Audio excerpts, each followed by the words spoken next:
नमस्कार विद्यार्थी मित्रांनो.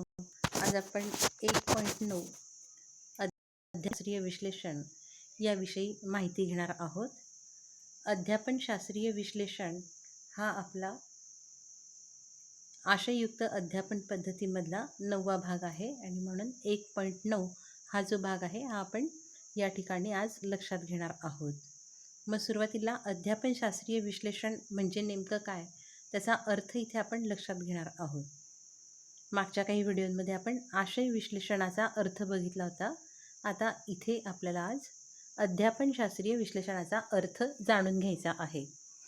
मग अध्यापन याला आपण इंग्रजीमध्ये टीचिंग म्हणतो. मग तुम्हाला वर्गामध्ये टीचिंग करायचं असतं. मग हे टीचिंग आपण कुठल्या गोष्टी लक्षात घेऊन करणार आहोत, या प्रत्येक गोष्टीचं विश्लेषण या ठिकाणी अपेक्षित आहे. उदाहरणार्थ, आपल्याला पाठ का शिकवायचा आहे. नीट लक्षात घ्या की इथे काही शब्द खूप महत्त्वाचे आहे की आपल्याला जो पाठ शिकवायचा आहे किंवा ज्या पाठाचं अध्यापन करायचं आहे, तर हे अध्यापन आपल्याला का करायचे आहे. मग का या प्रश्नाचं उत्तर इथे काय अपेक्षित येतं की जी काही आपण उद्दिष्ट निश्चित केलेली असेल ती उद्दिष्ट साध्य करण्यासाठी आपल्याला हा पाठ घ्यायचा आहे. मग यावरून आपल्याला काय लक्षात येतं की आपल्याला जो पाठ घ्यायचा आहे त्याला उद्दिष्टे असतात. विदाऊट उद्दिष्ट आपण कोणत्याच प्रकारच्या पाठाचं अध्यापन करत नाही. मग ही उद्दिष्टे कोणती कोणती आहे, त्या सर्व उद्दिष्टांना लक्षात घेऊन आपल्याला आपल्या या पाठामध्ये नेमकी किती उद्दिष्टे साध्य करायची आहे याचा विचार यामध्ये करावायचा असतो. दुसरा अगदी आणखी महत्त्वाचा प्रश्न की अध्यापन आपल्याला कसं करायचं आहे.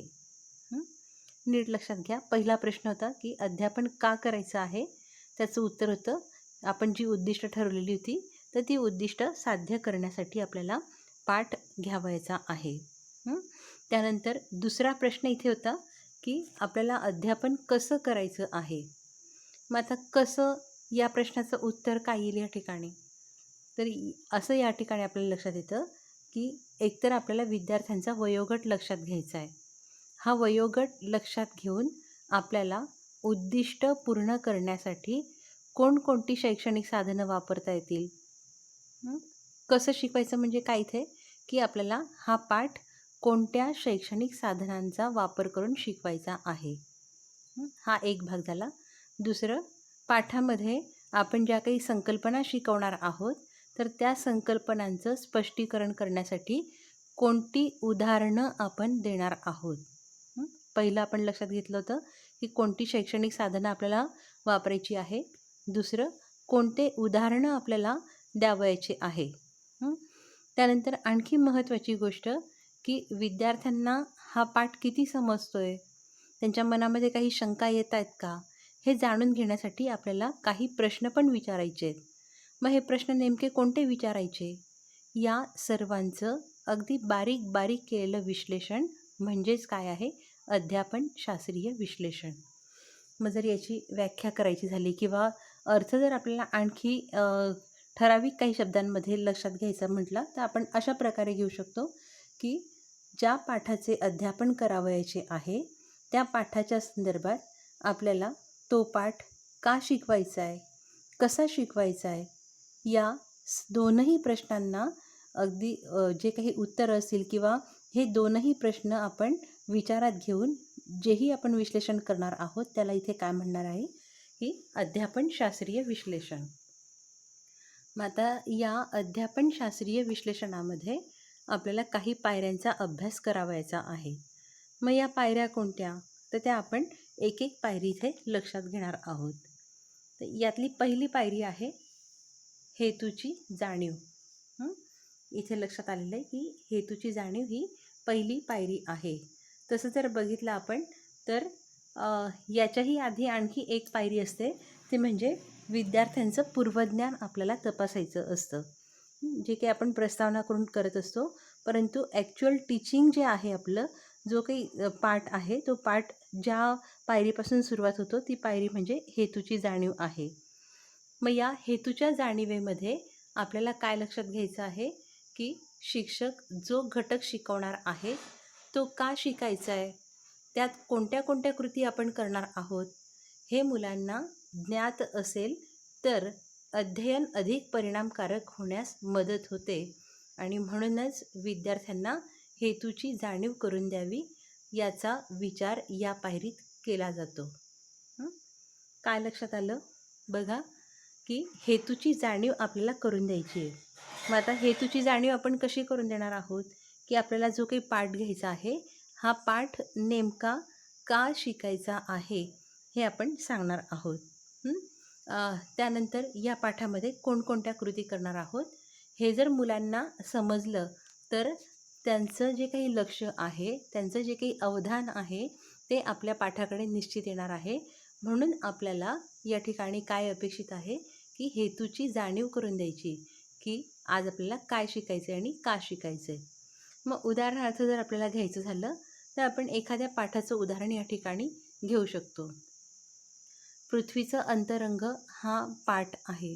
इयत्ता 8वीला हा पाठ आलेला आहे आणि या पृथ्वीच्या अंतरंगाचं जर तुम्ही अध्यापन करत असाल तर या ठिकाणी हेतूची जाणीव या पायरीमध्ये तुम्हाला काय विवेचन करावं लागेल की विद्यार्थी मित्रांनो, आज आपल्याला पृथ्वीचं अंतरंग या घटकाचा अभ्यास करावयाचा आहे.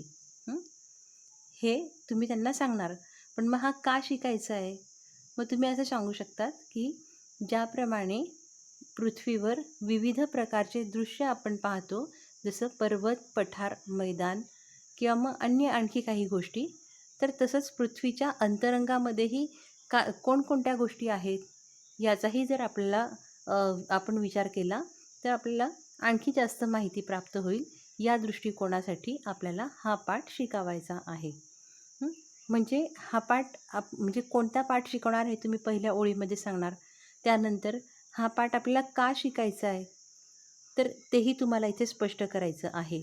मग हा पाठ शिकत असताना आपल्याला नेमक्या कोणत्या कृती करायच्या आहेत तेही आपण मुलांना पुढे सांगायचं आहे. मग कोणत्या कोणत्या कृती आहे, उदाहरणार्थ जर तुम्ही संपूर्ण पाठात तुमच्या लक्षात असेल तर काय लक्षात येईल की उदाहरणार्थ की या पाठामध्ये आपण पृथ्वीच्या अंतरंगाचा अर्थ, त्यानंतर पृथ्वीच्या अंतरंगामध्ये असलेली वेगवेगळी आवरणं याचाही अभ्यास आपल्याला करायचा आहे. मग आवरणं कोणती आहे?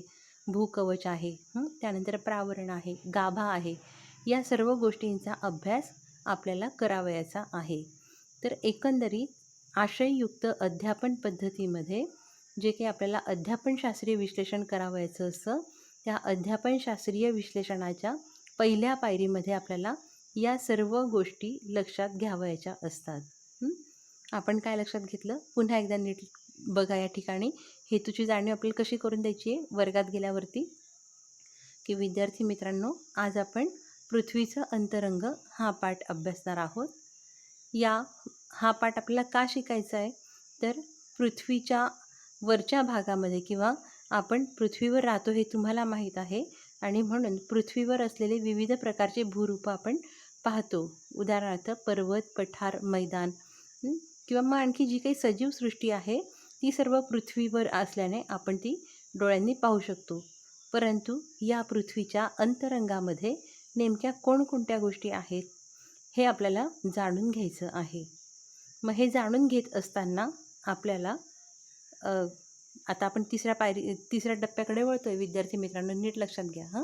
पहिलं आपण काय शिकायचं आहे, दुसरं का शिकायचं आहे आणि आता यामध्ये आपल्याला काय लक्षात घ्यायचं आहे की कोणकोणत्या कृती करणार आहे. मग ह्या कृती त्यांना कशा सांगायच्या की यामध्ये आपल्याला भूकवच, प्रावरण आणि गाभा या तीनही पृथ्वीच्या अंतरंगाशी संबंधित ज्या गोष्टी आहेत त्या अभ्यासायच्या आहेत. या अभ्यासातून आपल्याला पृथ्वीच्या अंतरंगामध्ये नेमक्या कशा प्रकारच्या हालचाली होतात किंवा नेमकं काय आहे या सर्व गोष्टींची माहिती प्राप्त होणार आहे.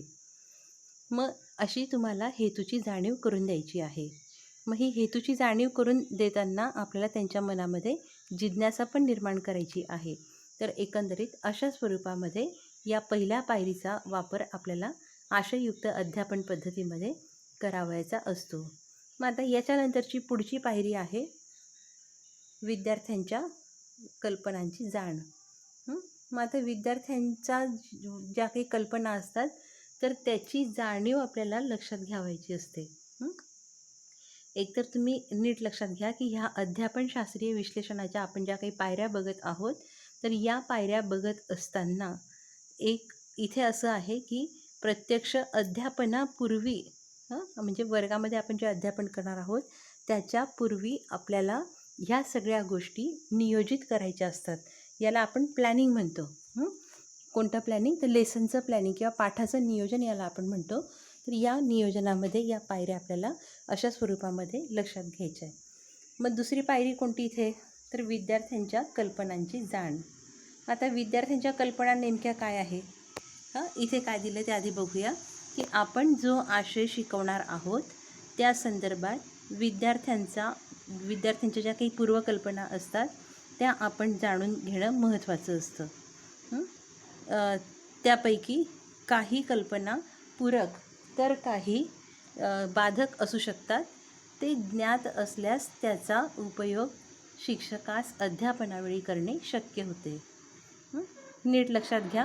या ठिकाणी काय म्हटलेलं आहे की विद्यार्थ्यांना आपण जो भाग शिकवणार आहोत तर त्या संदर्भामध्ये कोणकोणत्या पूर्वकल्पना आहेत. आता उदाहरणार्थ आपण काय शिकवणार होतो? पृथ्वीचं अंतरंग. मग आता या पृथ्वीच्या अंतरंगासंदर्भामध्ये विद्यार्थ्यांना कोणकोणत्या कल्पना माहिती आहे? एक तर त्यांना पृथ्वीचं भूकवच माहीत आहे किंवा पृथ्वीचा पृष्ठभाग माहीत आहे. आणि मग या पृष्ठभागाच्या संदर्भामध्ये त्यांच्या कोणकोणत्या कल्पना आहे की या भूकवचावरती किंवा या भूपृष्ठावरती विविध प्रकारच्या पर्वत, पठारे, मैदान अशा स्वरूपाचे हे आकार आहे, हे त्याला माहीत आहे. तर हे काय करायचं आहे शिक्षकांनी? हे जाणून घ्यायचं आहे की आपल्याला पृथ्वीचं अंतरंग शिकवायचं आहे. मग या संदर्भामध्ये विद्यार्थ्यांना कोणकोणत्या गोष्टी माहीत आहेत. मग विद्यार्थ्यांना प्रावरण माहीत नाही आहे, गाभा माहीत नाही आहे, कारण त्यांनी आजपर्यंत कधी त्याचा अभ्यासही केलेला नाही आणि विचारात तर त्यांच्या नाहीच आहे. आणि म्हणून त्यांना काय माहीत आहे हे इथे लक्षात घ्यायचं आहे. मग आणखी त्यापैकी काही कल्पना काय असतात तर पूरक असतात आणि काही कल्पना ज्या आहेत ह्या बाधकसुद्धा असू शकतात. पूरक ज्या असतात तर त्या आपल्याला पाठासाठी उपयुक्त असतात आणि मात्र ज्या बाधक असतात तर त्या बाधक कल्पना विद्यार्थ्यांच्या मनामध्ये गोंधळ निर्माण करतात. मग ह्या बाधक कल्पना समजून घेण्यासाठी आपल्याला उदाहरण इथे बदलवायचं आहे. मग उदाहरणामध्ये आपण अंटार्क्टिका खंड घेऊया. अंटार्क्टिका खंडामध्ये काय आहे तर 6 दिवसाची रात्र आहे आणि 6 महिन्यांचा दिवस आहे आणि 6 महिन्यांची रात्र आहे. मग आपला विद्यार्थी काय बघतो की 12 तासांचा दिवस आणि 12 तासांची रात्र. ज्याला आपण दिन आणि रात्र म्हणतो की हे कसं आहे तर 12-12 तासाचं आहे, हे त्याने लक्षात घेतलेलं आहे किंवा हे त्याला माहीत आहे. आणि मात्र अंटार्क्टिका खंड शिकवत असताना त्याला आपण काय शिकवणार आहे की अंटार्क्टिका खंडामध्ये 6 महिन्यांची रात्र असते किंवा 6 महिन्यांचा दिवस असतो. तर त्याची ही जी काही कल्पना आहे किंवा त्याचं हे जे काही ज्ञान आहे की जे 12 तासाचा दिवस आणि 12 तासाची रात्र, तर हे ज्ञान त्याला अंटार्क्टिका खंड शिकवत असताना बाधक होणार आहे. मग असं पृथ्वीच्या अंतरंगाच्या संदर्भात किंवा तुम्ही जो काही पाठ घेणार आहे त्या संदर्भात जर असं काही बाधक ज्ञान असेल तर ते बाधक ज्ञान आपल्याला विचारात घ्यावायचं आहे आणि ते पाठाच्या सुरुवातीलाच आपल्याला त्यांना लक्षात आणून द्यायचं आहे. मग कसं की विद्यार्थी मित्रांनो, आपल्याकडे 12 तासाची रात्र असते, 12 तासाचा दिवस असतो, पण अंटार्क्टिका खंड आपल्याला जो काही अभ्यासायचा आहे तर या अभ्यासामध्ये जो काही अंटार्क्टिका खंड आहे तर हा ध्रुवाकडे आहे आणि म्हणून इथे सूर्याची किरणं अतिशय तिरपी पडत असल्याने 6 महिने तिथे दिवस असतो आणि 6 महिने रात्र असते. तर ही गंमत आपल्याला पाठ शिकताना लक्षात घ्यावायची. म्हणजे काय की त्यांचं जे काही बाधक ज्ञान आहे तर ते बाधक ज्ञान त्याच्यामध्ये गोंधळ निर्माण होणे की अरे आपण तर 12 तासांचं शिकलो आणि ते मॅडम किंवा आपलं जे काही शिक्षक सांगतात तर हे 6 महिने कसं काय, तर असा त्यांच्या मनामध्ये गोंधळ होऊ नये म्हणून आपल्याला त्यांचं बाधक ज्ञानसुद्धा पाहावयाचं असतं. तर एकंदरीत काय आहे इथे आपण काय लक्षात घेणार आहोत विद्यार्थ्यांच्या कल्पनांची जाणमध्ये की विद्यार्थ्याला आपण जो पाठ शिकवणार आहोत, ज्या पाठाचं अध्यापन करणार आहोत तर त्या पाठाच्या संदर्भात त्याच्या कोणत्या पूर्वकल्पना आहेत. त्याच्या पूर्वकल्पना बऱ्याचदा पोषक असतात किंवा पूरक असतात आपल्या पाठासाठी, परंतु काही पाठांच्या दृष्टिकोनातनं त्या बाधक असू शकतात आणि म्हणून ते शिक्षकांनी लक्षात घ्यायचं आहे आणि आवश्यक त्यावेळी उदाहरणांच्या माध्यमातून आपण त्यांच्या कल्पना ज्या आहेत त्या मांडायच्या आहेत. तर एकंदरीत अशा स्वरूपामध्ये आपल्याला या पायऱ्या एक एक करून अभ्यासायच्या आहेत. तर या व्हिडिओमध्ये आपण या 2 पायऱ्यांचा अभ्यास केलेला आहे. पुढच्या काही व्हिडिओमध्ये आणखी विविध प्रकारच्या ज्या पायऱ्या आहेत तर त्या लक्षात घेणार आहोत.